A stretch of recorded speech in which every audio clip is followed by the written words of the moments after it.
yet again to another. Okay, that's a lot of energy. Okay. Welcome back to my Christian take on this, where we react to strange videos. Voices rose in a crowded room. Truth was spoken and an echo boom. The world turns violent, blinded by hate. And a servant of Christ met heaven's gates. Anyway, besides that, this is such a beautiful song. It's a dedication to Charlie Kirk.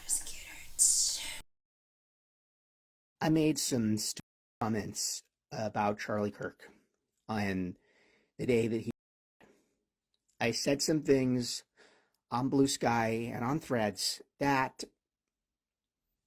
I'm sorry, not sorry for, but I said them and I deleted them when it was requested that I do so by my employer. And then today on a weekend,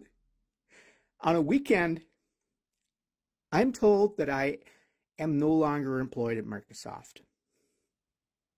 After 6 years, building the Diversity, Equity, and Inclusion Department from scratch, I lose my job because one of you, some random person, reports my posts to my employer, goes out of their way to find out where I work and takes my job, takes my security away from me for a thought, for an opinion, and you talk about freedom of speech like you care about it, and you're just going to take my money, my life, my food off my plate because I don't like Charlie Kirk? That's not okay. It is not okay to target me because I felt joy that day. I can't help how I feel. I think that the problem that they're having in America is how much free speech is free speech, you know? How much is it free? Like where do they draw the line between hate speech and free speech? And I think a man lost his life because of his opinions, and we're having people losing their jobs because of their opinions as well. And so I think it's a big problem, and they're gonna have a big problem on drawing a line and a boundary between free speech, hate speech. Where does it end? Where does their opinion end and begin? It's crazy. It's crazy that someone would lose their job because of free speech, and then someone lose their life because of, again, free speech. Isn't that crazy? Hey. Whoa! Do you know, just even me sitting here, I'm like, good. I'm here free speeching and giving my opinions, and people lose their jobs and their lives for the thing that I'm exactly doing right now. So it's crazy. You've never, to my knowledge, ever talked about your dating life. I try not to. You try not to. Does it feel uncomfortable, or you just like keeping it private? Most people don't have good intentions in the world. Yeah. So you protect what you care about. We had hundreds of responses. 99% were about who you were dating. They wanted to know who you were dating. They wanted to know what you look for when dating, what you look for in a girl. So what are 3 things that you would say that you look for in someone that you're dating? I really don't look for anything because I've already found what I'm looking for. Well, I have an amazing girlfriend. She's spectacular. Is she in politics? Not really, no. What can you tell us about her? She's what beautiful. Would you be willing? She's reverent. She's a reverend? I didn't know this about her. She's reverent. Oh. I was like, wait, this is new. I don't know if we'll want to keep that or not. Oh, you better keep it. You better keep it. Okay, she's Sit your ass down for this, because the only thing I hate more than repeating myself is people not coming with receipts. If you have access to the internet right now, you already know about everything that happened with Charlie Kirk, and you've probably seen the same repetitive comments over and over and over from people, quotes that he would say during his debates. Now, I'm somebody that has seen only a few of his videos over the last however many years that he's been doing this, so seeing these quotes, I was like, wow, did he actually say that? That's kind of shocking. But the thing about me is I am so indecisive that I will research the piss out of something before picking a side. So what did I do? I did exactly that. I found these quotes and I said, let me go watch the entire source that those are pulled from to know the context of them. Because also, if you have any access to the internet, you know how easily it is to be taken out of context. Hell, even the Bible is cherry-picked and taken out of context for certain things. If you're one of those people that likes to just run with the headliner, take exactly what somebody says, copy-paste it from the comment section onto a whole nother video, I'm here to help you out so you don't look stupid in the comment section. First one up is the Second Amendment quote that I'm sure you've seen under every single Charlie Kirk post that has been put put out on the internet to date. People are justifying his murder because he said some gun deaths every single year are worth the cost. Yeah, I have to admit, that does sound like a pretty shocking quote initially, but that's the headliner, obviously. People want to rage bait you. Stop getting pulled into it like an idiot. You read the headliner and immediately get rage baited, you're a sheep. If you decided to scroll down and read the entire story of that quote that it's pulled from, you will see a whole lot more to it. And on top of that, to just make sure I have the full picture, not just the little snippet that the news article chose to show, I went and watched. I have attention problems. I'm listening to what this girl is saying. That's why I love to watch with subtitles on, because my attention is short spanned. I'm seeing this girl, but I'm just seeing the painting behind her. And the painting looks really nice. And of course, what she's saying is amazing. When you see something on the internet taken out of context, you want to see the actual thing. You want to see the entire movie before you just cherry pick something out. You want to read your Bible for yourself. You want to see Charlie Kirk's interviews. The whole interviews are available. They're everywhere. So that you make a decision before you are remembered in history as a guy who hated people for free speech. The Liberals just blocked a moment of silence for Charlie Kirk in Parliament. Let that sink in. A Conservative MP asked for something simple: a unanimous resolution to condemn political violence and to take a moment of silence for a man who was murdered for his beliefs. And the Liberals said no. This isn't about left or right. This is about respect, unity, and standing against violence. A moment of silence for Charlie Kirk. His dear soul rest in peace. Charlie Kirk was a misogynist, and this is how I know. A baby. What is it then? It is an embryo. What species is the baby in the womb? It's a human, but it's Therefore, an they should have embryo. human rights. No! Having children is more important than having a good career. I have 2 kids. I also have an amazingly blessed career.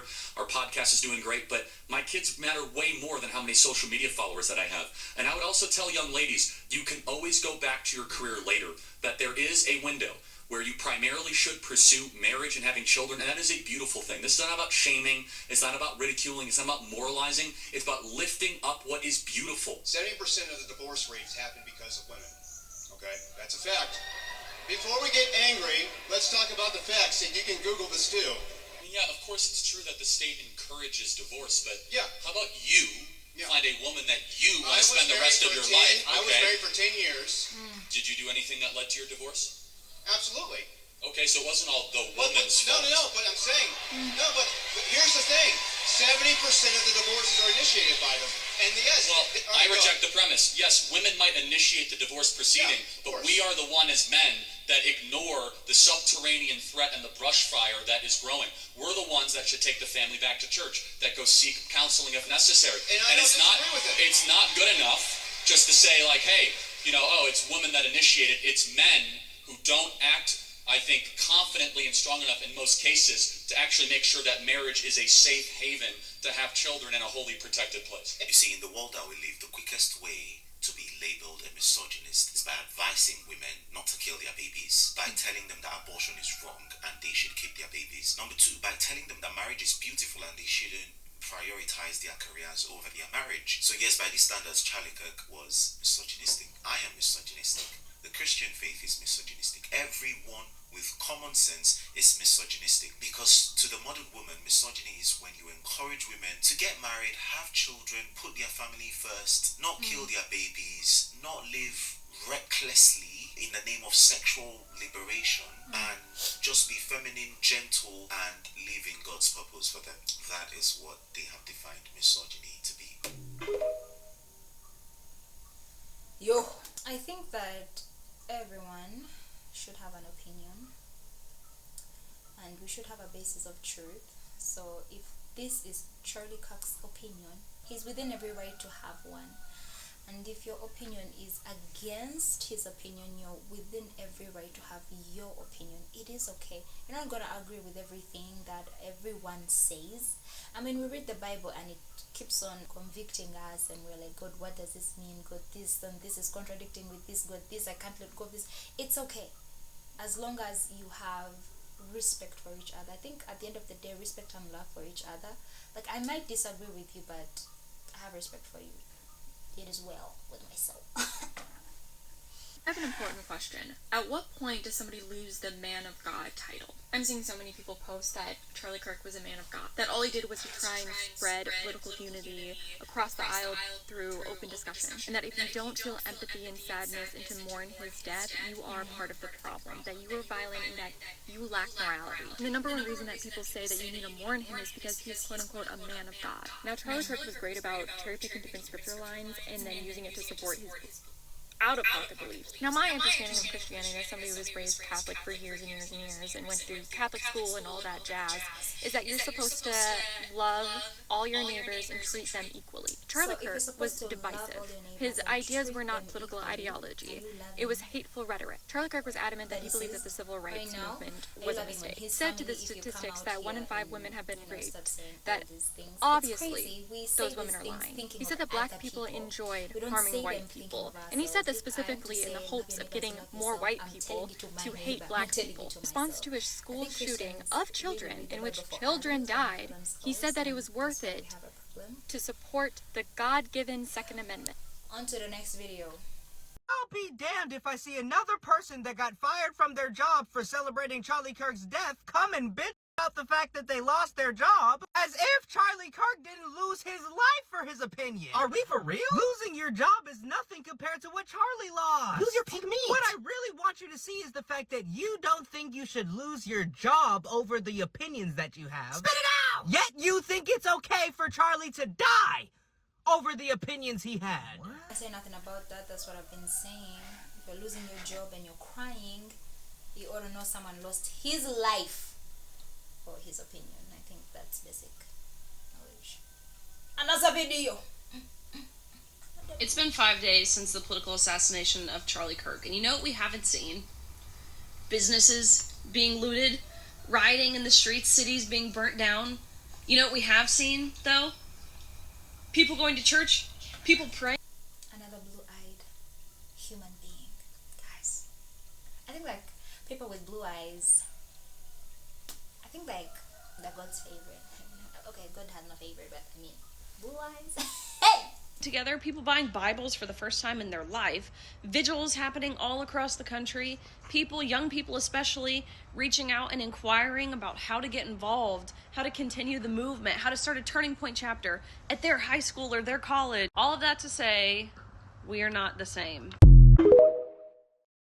Much in just 36 seconds, and I think that what she's saying here is like, you shall know them by their fruits. If this young man died and people are giving their lives to Christ, going to buy Bibles, there is peace, vigils, what, and it's not chaotic and people are burning down cars, it goes to show what kind of heart was behind him when he was having these talks with his students.